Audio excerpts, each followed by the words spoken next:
Encuentro Mundial de Valores les da la más cordial bienvenida a otra edición de Diálogos del Encuentro.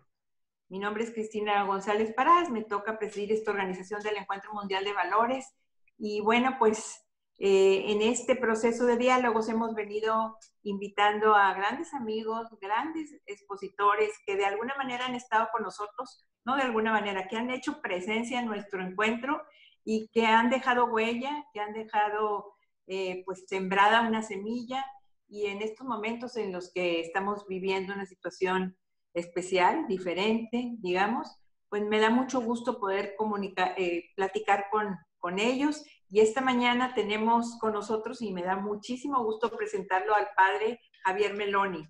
Él es jesuita, doctorado en teología y licenciado en antropología, es miembro del Cristianismo y Justicia, profesor de la Facultad de Teología en Cataluña, tiene especialidad en el diálogo interreligioso y la mística comparada, ha estado varias veces en India y pues esto también le dio una visión diferente en donde lo esencial, la unidad, quizá la vulnerabilidad, pues haya también hecho una transformación en su vida, y vive en la cueva de San Ignacio en Manresa.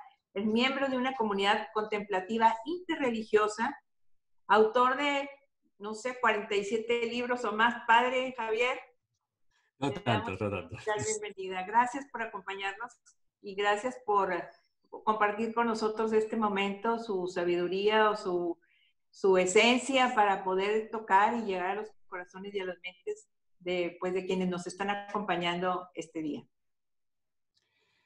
Pues muchísimas gracias a ti, María Cristina, y a toda la plataforma que ahora de forma virtual pues permitís este necesario contacto, comunicación y reflexión en un momento en que estamos viendo algo colectivamente, planetariamente, de una forma extraordinaria, ¿no?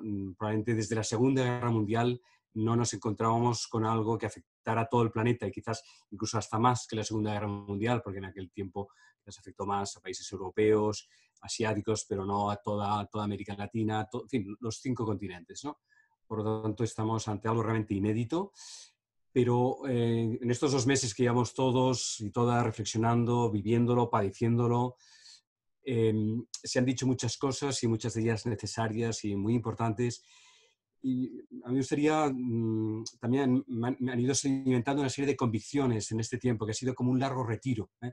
Desde el comienzo decía que ojalá este confinamiento forzado se pudiera convertir en un retiro libremente elegido para los que hemos podido hacerlo, porque ha habido toda otra gente que ha estado en primera fila, en la trinchera, todo el mundo sanitario, no digamos las personas que han padecido la enfermedad y que han muerto por causa de ella. Por tanto, es una situación, algo que se ha dicho, que estamos todos en la misma tormenta, pero quizás no todos en el mismo barco, ¿eh? Alguien decía, estamos todos en el mismo barco.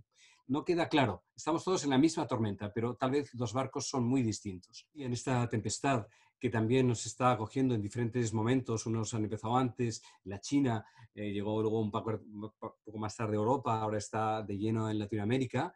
Esta tempestad avanza y también deja por el camino pues náufragos, ¿no?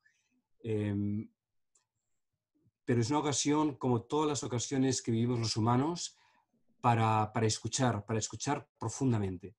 De hecho, no hay nada que no venga sin que realmente estemos preparados para ello.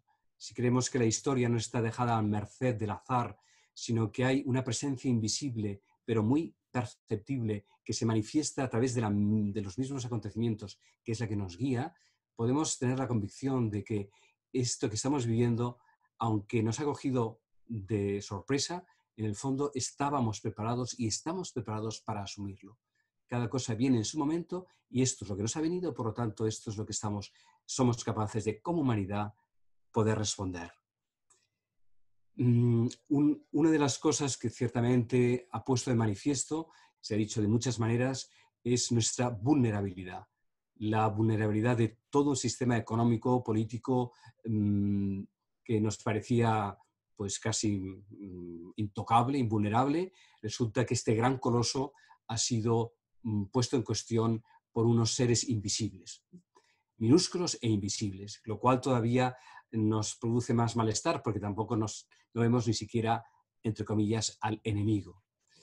Pero plantearlo en la metáfora del combate, de la guerra, que es como también a veces es el lenguaje que hemos utilizado, no sé si es del todo adecuado. Se entiende en cuanto que ha despertado en nosotros una reacción defensiva inmediata que ha hecho que nos tuviéramos que organizar como un estado de sitio, un estado de alarma, como está todo el planeta en estos momentos.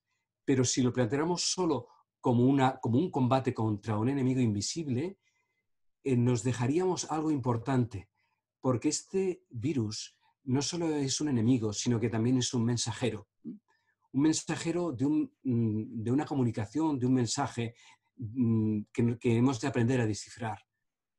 Porque si formamos parte todos de la misma vida, ese virus que está en transición entre la vida y no vida, porque de hecho es una no vida que es latente, que se alimenta de nuestras células para tomar vida, quizás es una imagen muy cruda de nuestras propias relaciones depredadoras. El pequeño virus nos está recordando que hay un modo de vivir que da vida y un modo de vivir que da muerte. El modo de vivir que da muerte es cuando vivimos a costa de otros, que es lo que hace estos pequeños células, digamos, se alimentan de las nuestras para poderse reproducir, con lo cual son claramente depredadoras e invasoras. La vida solo da vida cuando en lugar de devorar los otros seres, nos entregamos a ellos. Por lo tanto, mirando al coronavirus, su comportamiento, nos está diciendo cuál es el camino de la no vida. Y nos lo dice de una forma muy contundente, porque es la misma naturaleza la que nos está poniendo a la alerta para ponernos en un espejo lo que nosotros estamos haciendo con ella. Daos cuenta de que estáis actuando como ahora el virus está actuando con vosotros. Y aquello que no hayáis hecho por amor, al menos hacerlo por temor. Es decir, si no respetamos la tierra por los diferentes avisos que nos está dando de que la estamos destruyendo, ella misma parece que nos está diciendo cuidado, porque si vais más allá de vuestro límite, esa transgresión os devorará a vosotros mismos. Con lo cual también es una llamada a la humildad. Un mensaje que hay que, como decía, descodificar, porque la respuesta inmediata sería un contraataque, eliminarlo y volver a lo mismo que estábamos haciendo antes, cuando la oportunidad que tenemos es justamente en este parón impensable. Ninguna otra fuerza ha sido capaz de detener el planeta como lo han hecho estos seres invisibles. O sea, nos pone ante la cuestión de replantear muchas cosas. El peligro que estamos viviendo en Europa ahora, en este final de ya 2 meses de confinamiento, esta desescalada hacia la apertura, es que perdamos la memoria de este tiempo y volvamos a recuperar lo que hemos perdido, con lo cual sería un grave error. En todas las sociedades del mundo y sobre todo en las culturas antiguas, tradicionales, y también en todas las vías espirituales, hay unas pruebas, unos pasos iniciáticos donde los miembros de esa comunidad son llevados a la selva o a las montañas o a las cuevas o al desierto para detenerse y hacer una revisión de sus propias vidas, confrontarse con sus miedos, recibir una visión, una nueva comprensión, reciben también un nuevo nombre y entonces regresan a su comunidad transformados. La oportunidad que tenemos es que en este confinamiento colectivo es la humanidad entera la que ha sido puesta en prueba, la humanidad entera la que ha sido llevada al desierto a confrontarse con sus propios ladrones, con sus propios temores, para recibir una visión y recibir un nuevo nombre y comportarse de un modo nuevo al final de esta prueba, de este paso iniciático. Por lo tanto, estamos ante algo inédito porque no había sucedido de una forma tan colectiva, pero también ante algo nuevo donde no hay maestros, digamos, o unas pautas que nos podamos seguir porque es nuevo. En este tiempo, cada cual ha tenido que encontrar sus propios recursos. En este confinamiento ha habido tiempo para ir hacia adentro. También nos hemos podido distraer y es natural que en un primer momento hayamos querido distraernos, pero la prolongación de estos 2 meses ha hecho que al final, de un modo u otro, realmente hayamos podido llegar a confrontarnos realmente con lo que está en juego. Todos nos habremos encontrado con nuestros miedos. El miedo es un instinto de vida y está ahí para protegernos, pero el miedo, cuando se desata, también hace que deforme la realidad y no percibamos las cosas adecuadamente. Poder poner nombre a nuestros miedos hace que dejemos de ver las cosas con miedo y veamos el miedo y no las cosas que el miedo nos hace mirar. Detectar al dragón, poderlo mirar ojo a los ojos y descubrir que nos está indicando nuestros límites y que cuando ponemos nombre a estos miedos que son de amenaza de la vida y podemos rendirnos ante ellos en el sentido de decir, bueno, ¿y si sucediera? Si llegáramos a estar enfermos, si llegáramos incluso a morir, si llegáramos incluso a que el mundo futuro no vaya a ser realmente tal como pensamos, porque realmente no lo va a ser, ¿qué sucedería? Cuando tenemos la capacidad de poner al límite la posibilidad y decir, pues sí, estoy dispuesto a eso, es cuando nuestros miedos son vencidos. Y entonces, desde esa suprema libertad que da el poder decir, sí, estoy dispuesto a eso, y como sociedad estamos dispuestos a eso, es cuando aparece la nueva visión. Cuando ese miedo que cautiva nuestra energía y toda nuestra imaginación, al ser vencido, nos devuelve esa energía capturada y nos permite responder con creatividad, nos permite tener esa visión.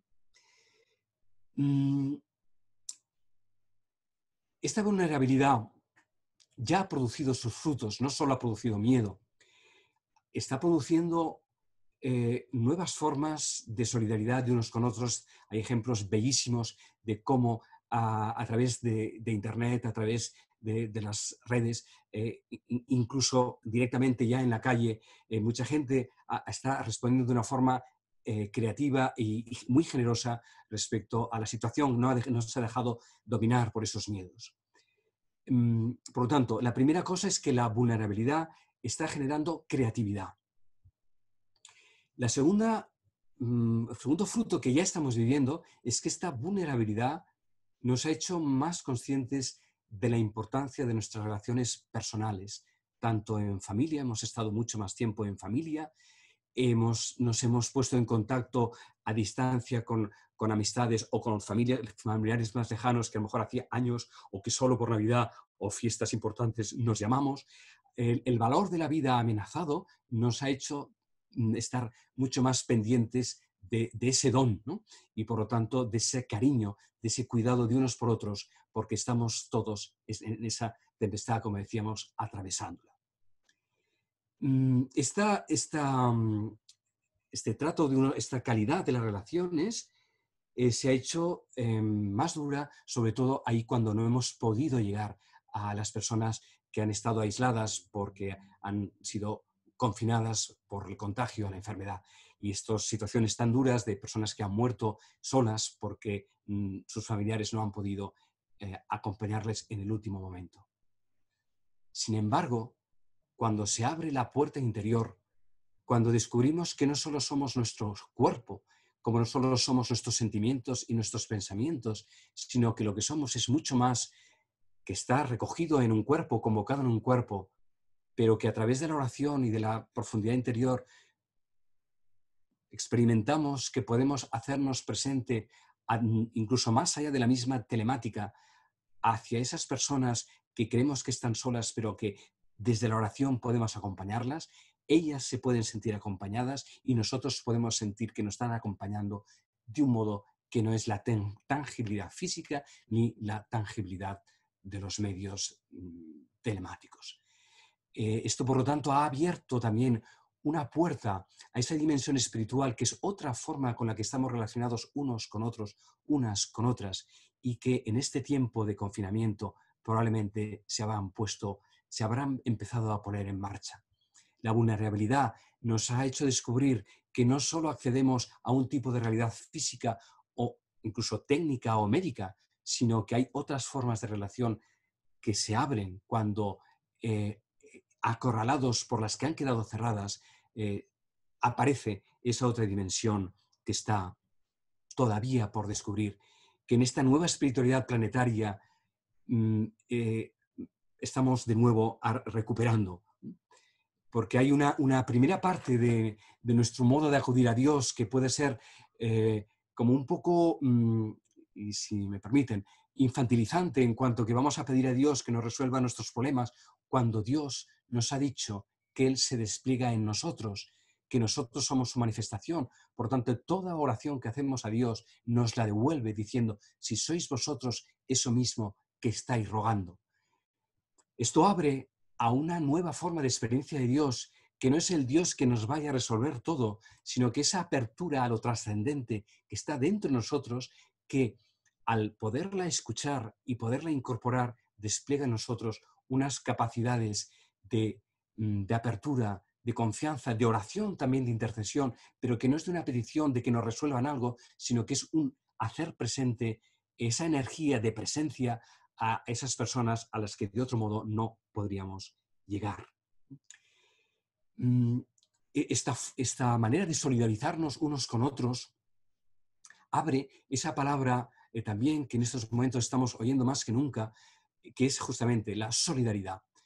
Solidaridad viene de solidus, de algo que es sólido, o sea, de una adherencia sólida, de sentirnos que formamos parte de una aventura común, de una tempestad común, y justamente para lo que sucede en las tempestades, que hay el peligro de que cada cual quede arrastrado por la corriente en una dirección diferente y se desmembre esa pequeña balsa o esa pequeña embarcación por la que estamos navegando, la solidaridad lo que hace es cohesionar al grupo y dar esa voluntad de permanecer juntos para atravesar esta tempestad. Decía al principio que estamos todos en la misma tempestad, pero no vamos todos en el mismo barco. Hay grandes transatlánticos que incluso no quedan tocados porque hay unas facilidades de espacio que hace que queden mucho más protegidos comparado a situaciones de barrios donde las casas son pequeñas, hacinadas, donde no hay los medios para convivir en espacios donde una de las personas ha quedado contagiada. Por lo tanto, hay parquechuelas muy inestables, no digamos ante la pérdida del trabajo, ante el hambre que empieza a surgir a las calles. Todo eso, nuestro propio trabajo a lo mejor amenazado, puede producirnos pánico y quedar devorados por ese temor que decíamos antes, por las garras del dragón, o al contrario, en esa serenidad que da la oración y la meditación, en esa apertura a esas formas de presencia del invisible, de Dios mismo que acompaña nuestra tempestad, entonces podemos también descubrir esas nuevas formas de solidaridad, de estar sólidamente vinculados unos a otros para que tanto el contagio, la prevención del contagio, la prevención de la futura hambre o de las diferentes situaciones laborales duras que nos vamos a encontrar no nos desgarre, sino al contrario, provoca en nosotros más cohesión humana, más sentido de formar parte de esta única humanidad. Hay esa frase de Eduardo Galeano que dice, todo depende del dolor con que se mira. Es decir, en estas diferentes situaciones que la pandemia nos está abocando, la lectura que podemos estar haciendo de ella va a ser diferente por la situación, por el dolor en el que somos afectados. Pero si hay solidaridad, entonces esa cohesión que produce el estar juntos hace que también el color del dolor se transforme. En esta solidaridad estamos llamados a ofrecer lo mejor de nosotros mismos. Si hablamos de solidaridad de una forma muy genérica, podemos quedar bloqueados porque no sabemos a lo mejor cómo empezar. La solidaridad convoca lo mejor de cada cual. En este mundo nuevo que hemos de reinventar, en esta cohesión nueva de una sociedad que en estos momentos pudiera fragmentarse y pudiera despedazarse ante el peligro de que cada cual por su cuenta intente salvarse la vida, y eso no va a ser posible precisamente porque el mismo virus nos está haciendo y recordando que juntos hemos de pasarla. En esta llamada a solidarizarnos los unos a los otros, es un momento también para escuchar cuál es el don personal. Podemos dar a los demás aquello que más somos, porque eso que más somos es lo que puede rebundar justamente hacia los demás. Por lo tanto, en esta llamada presente y futura para reinventar este mundo que, por un lado, podemos tener como la nostalgia de algo que hemos perdido, o al contrario, experimentar que estamos atravesando esta tempestad conjuntamente para renacer y para recrearlo, en esta travesía por la prueba, nos remite a las capacidades, capacitaciones de cada uno de nosotros para escuchar cuál es mi don. Y ese don que a lo mejor me he reservado para mí, en estos momentos más que nunca va a ser necesario para los demás. El don personal, sean las cualidades, sean las aptitudes, sean la preparación profesional que tenga, sea el tiempo del que dispongo, sea la sensibilidad que se me ha dado, tanto a nivel personal como a nivel familiar, también familiarmente nos podemos solidarizar con algo de barrio, con algo que pueda tocar a la misma familia, o institucionalmente. Cada institución tiene una vocación, y esta vocación, más que nunca en tiempos de crisis, al mismo tiempo que está amenazada, está llamada a ser despertada, a descubrir de ella una dimensión más profunda de la que a lo mejor hasta ahora habíamos ofrecido, porque la situación de urgencia no pedía de nosotros esta inmediatez o esta radicalidad. Y esto lo hacemos en comunión con todo el mundo. La experiencia auténtica de Dios es una experiencia cosmoteándrica. Incluye el cosmos, incluye la dimensión intangible y la dimensión relacional. Por lo tanto, en eso que hay que reinventar, significa que también nuestra meditación, también nuestra oración, debe adecuarse a estos tiempos de prueba, para que no sea una evasión, sino para que sea profundamente un momento de lucidez y de empoderamiento, y no de debilitamiento. Por lo tanto, la misma experiencia orante o meditante está llamada a adquirir el color de esta prueba colectiva que estamos viviendo. Nuestras relaciones humanas, como hemos dicho antes, que ahora, estando amenazadas, se han mostrado más delicadas, que no olvidemos, que las sigamos cuidando. Una de las grandes sorpresas que ha dado este confinamiento es que tantas actividades que teníamos, tantas cosas que nos parecían importantes, indispensables, hemos sido capaces de dejarlas para cuidar de lo esencial. Y ahora tenemos más tiempo. ¿Vamos a perderlo cuando vuelva a activarse este gran coloso? ¿O realmente vamos a seguir cuidando eso que se nos ha mostrado tan bello, que nos llena tanto y que necesita de mucho menos movimiento, de mucho menos precio, de mucho menos gasto, porque lo único que hace es despertar y recordarnos nuestra capacidad de ternura?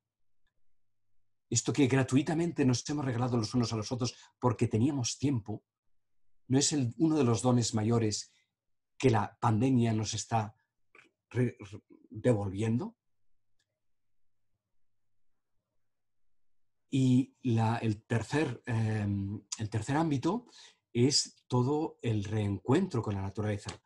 En este confinamiento, al menos aquí en Europa, hemos visto llegar la primavera, y quien no ha tenido casi ni un balcón o ni una ventana, pues ha visto llover, ha visto los rayos del sol cada vez más luminosos, y no ha podido salir. Ahora, en la apertura del desconfinamiento, pues hay unas horas donde los niños, los ancianos pueden ir saliendo, y qué bello es ver a las personas disfrutando solo porque les toca en los rayos de sol, porque se pueden acercar a una flor, porque pueden tocar la hoja nueva de un árbol que ha vuelto a recuperar la verdura de la primavera, ¿no?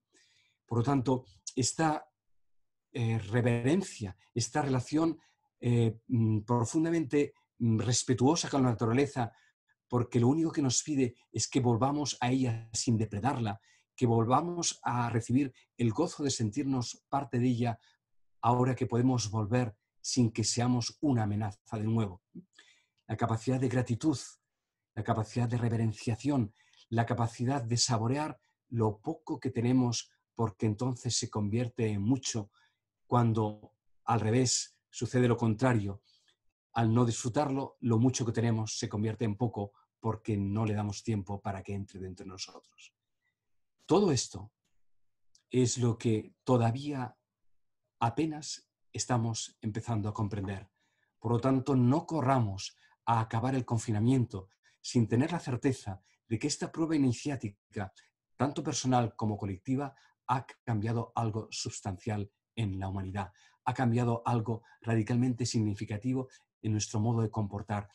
Si esto es demasiado rápido, nos olvidaremos con demasiada facilidad, porque desgraciadamente los seres humanos somos seres olvidadizos y seres muy dispersos.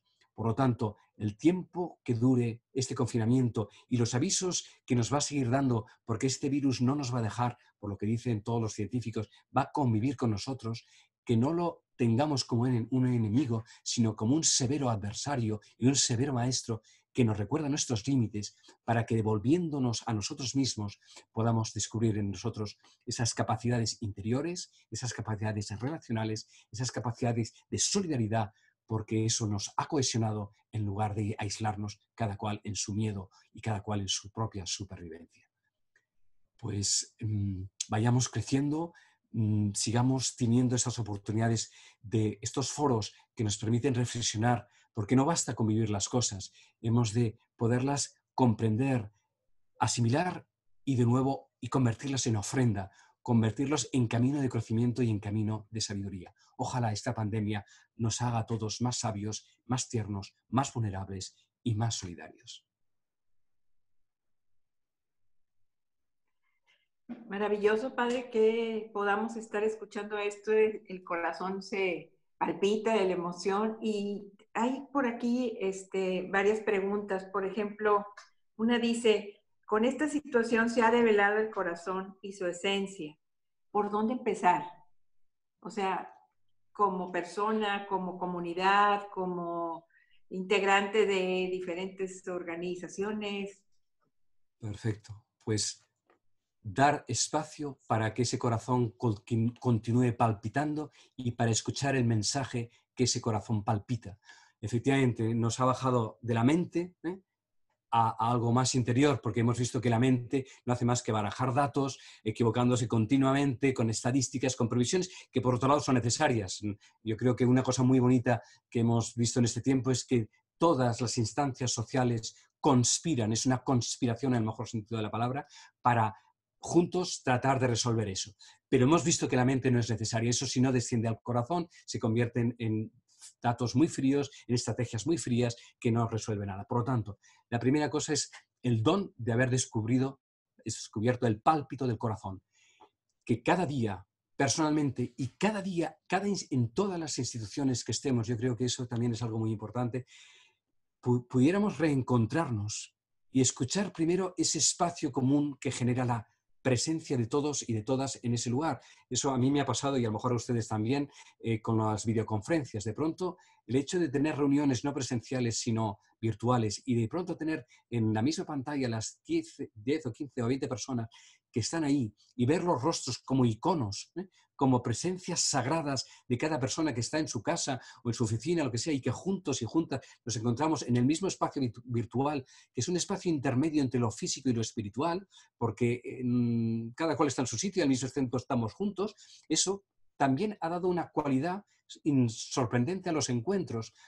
El hecho de esperarnos los unos a los otros a entrar en pantalla ha producido en nosotros el mirarnos más el rostro, que no hacemos cuando estamos demasiado cerca, no nos miramos, cada cual no somos tímidos, nos ha dado la posibilidad de mirarnos más los unos a los otros. Palpita ahí en nuestro corazón. Lo que quiero decir, y perdón si no me quiero ir, ¿no? Voy a que ese pálpito del corazón apenas lo estamos descubriendo. Personalmente, en el espacio de la oración, comunitariamente, bueno, en casa, escuchándonos, nos hemos podido encontrar juntos, tal vez lo hayamos hecho, pero nos queda tiempo por hacerlo con los abuelos, con los hijos, tomándonos de las manos en torno a una vela, sintiendo que estamos juntos, palpitando juntos. A lo mejor no hemos hecho nunca eso porque hemos ido a los oficios religiosos de los domingos o hemos ido de excursión, ahora de pronto no hemos podido salir. Pues dejemos que lata el corazón de la familia en torno a una vela encendida, escuchemos cómo juntos estamos viviendo y compartiendo el mismo espacio. Y eso lo podemos aplicar también a nuestros lugares de trabajo. Algunos a lo mejor ya han partido por la enfermedad, otros siguen enfermos. Estamos mucho más pendientes de quién está enfermo, quién no. Por lo tanto, los que estamos, no podemos reunirnos antes de empezar la reunión, sentir el don de la vida y entonces luego ponernos juntos a hacer el orden del día.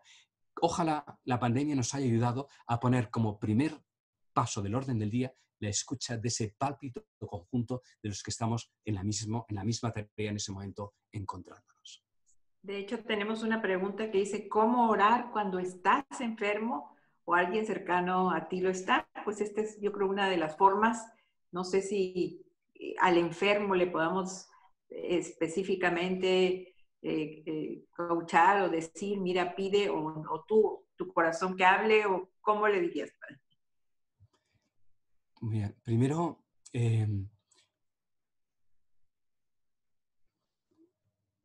aceptar que la enfermedad está ahí, que la enfermedad nos pone en una situación límite, porque por un lado nos confronta con nuestra vulnerabilidad, por un lado, y nos confronta con el límite de esa enfermedad, que no sabemos hasta dónde va a llegar.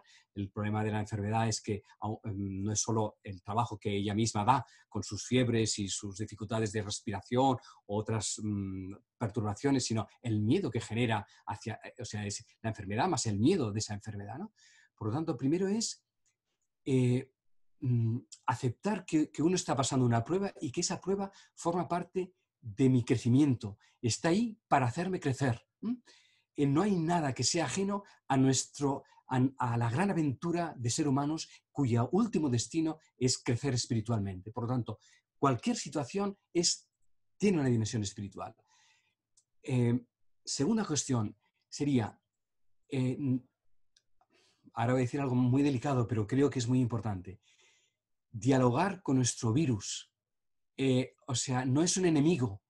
Está ahí como alguien que es un intruso, pero no que sea enemigo o aliado depende de cómo yo lo viva. Es un intruso porque de entrada nosotros no le hemos pedido que viniera, pero si está, puedo dialogar con él en el sentido, no directo evidentemente, porque él tiene otro lenguaje, pero es abrirse a las fuerzas que hay en mí para que pueda entrar en comunión con eso que siento como una agresión y pueda irse de casa sin haberme devastado. O sea, que pueda entrar en mi cuerpo y pueda marchar dejando la casa ordenada y no dejando la casa devastada. Eso es una cuestión de energía espiritual que puede entrar en comunión con esa fuerza que está ahí y entonces se crea como una especie de aura interior que permite convertir ese huésped inhóspito en alguien que sienta que se le da el mensaje de que parta.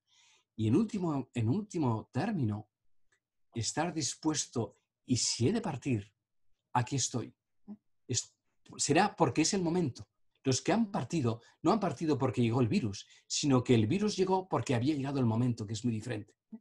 No hay nada que esté fuera de las manos de Dios. En el sentido de que no hay nada que sea ajeno a un orden superior que nos da el tiempo de cada uno. Y el gran problema, y perdonad, es porque esto es muy importante, es que nuestra sociedad ha despejado la enfermedad y ha querido despejar la muerte. Y nos están diciendo, enfermedad y muerte forman parte de vuestros límites, que cuando dejéis de temerlos serán vuestros maestros. Esa transmutación es la clave de la oración, porque cambia nuestra disposición y al cambiar nuestra disposición cambia nuestra energía y al cambiar nuestra energía la acción del virus hace lo que ha de hacer y no una interrupción que todavía hace mucho más doloroso y mucho más dificultoso el proceso. Y la persona que acompaña, si también está calmada y también está, digamos, entregada, el acompañamiento que podrá hacer también será mucho más valioso, porque el miedo, sabemos, que debilita el sistema inmunitario y el miedo es contagioso. Si tenemos miedo, contagiamos ese miedo, si tenemos angustia, contagiamos esa angustia y hacemos que la enfermedad tenga muchos más problemas que la primera, que a lo mejor era mucho más sencilla y tenía una lección más simple de la que la complicamos al añadirle todas esas cosas. Padre, al estar viendo toda esta situación que estamos viviendo desde la compasión, o sea, ¿cómo podemos vivir el valor de la compasión, de la autocompasión y de la compasión en este momento? La compasión es, ante todo, confianza. Confianza en que la última palabra no la tiene la destrucción, sino la creación. Lo que pasa es que a veces para crear hay que descrear. Y en estos momentos el virus está produciendo en nosotros una distorsión, tanto en nuestro cuerpo como en la sociedad, que produce solo la angustia. Y ante la angustia nos retiramos. La compasión significa capacidad de abrazar. Y esa compasión incluye al coronavirus. Lo incluye, no es ajena. Porque si el coronavirus forma parte de la Tierra y la Tierra nos estaba diciendo que cuidado, porque siguiendo así la estamos destrozando y si no es nuestra generación, lo pagará la generación siguiente, de aquí 5, 10 años o en la siguiente pandemia. La compasión incluye a la Tierra e incluye al coronavirus. La compasión es universal, no es solo personal. La compasión, al mismo tiempo que es abrazarme, en el mismo momento que abrazo a los que conmigo están enfermos, abrazo a los que conmigo están cuidándome, abrazo a la misma tierra que ella misma está espantada de nosotros y que espera que nos abracemos conjuntamente para que el virus deje de tener esa función virulenta que es necesaria para despertarnos. O sea, la compasión es lucidez. De hecho, acaba de pasar la semana Laudato Si, una encíclica que por 5 años se ha venido. ¿Cómo está esto? Este fue un movimiento ambiental desde el Vaticano que acaban de celebrar o de sensibilizar, ¿no? Sí, eso fue la encíclica del Papa, ¿no? Sobre la ecología, una cuestión pendiente que la Iglesia Católica había olvidado. Nos habíamos centrado en otras cuestiones más sociales o más dogmáticas y la Madre Tierra la habíamos dejado para las religiones aborígenes como algo un poco así primitivo, y nos hemos dado cuenta que es absolutamente esencial cuidar la Tierra, porque todos procedemos de ella y volvemos a ella, y por lo tanto con Laudato Si está el Cántico de las Criaturas de San Francisco de Asís. También el Papa se llama Francisco y es recordar esa ternura que tuvo el hermano Francisco, que llamó hermana a los lobos, no solamente a la luna y al sol, sino también a los lobos y también a la misma hermana muerte, que forma parte también de la ecología, aceptar que la muerte está inscrita en la vida. Entonces, el Laudato Si es un recuerdo, es una urgencia, una llamada de atención a que si no besamos la tierra nos va a devorar. Tan implacable como esto, ¿no? Si no somos reverenciales con la tierra, eso es lo que dijo el Papa, ¿no? Dice, nosotros, Dios nos perdona siempre. Entre los humanos nos perdonamos algunas veces. Y la vida, la naturaleza no perdona, porque no puede perdonar, porque las leyes de la vida son implacables y si nos las saltamos, estamos distorsionando. No puede perdonarnos en nuestros errores, porque en el error de uno está el error de todos. Por lo tanto, vuelvo a tu pregunta, que es muy importante. El Laudato Si es convertir en alabanza lo que solemos convertir en exigencia o en queja. Cada vez que nos quejamos o cada vez que criticamos, convertámoslo en alabanza. Y nuestra alabanza, que es nuestra capacidad de acción de gracias, hará que nuestra vida en la tierra sea no una depredación de la madre tierra, sino un respeto mutuo. Esa ecología reverencial, esa ecología profunda, que no es solo una estrategia para sacarle más cosas sin que se dé cuenta, sino que es reverenciar todo aquello que tomamos, porque si no lo tomamos devolviéndolo, eso queda un cráter que contiene dentro suyo esos virus que luego nos regresan porque no hemos sabido respetarla. Otra pregunta. ¿Tú has vivido en una comunidad interreligiosa y el momento ahorita también a nivel religiones pues está teniendo como una petición especial para todas ellas?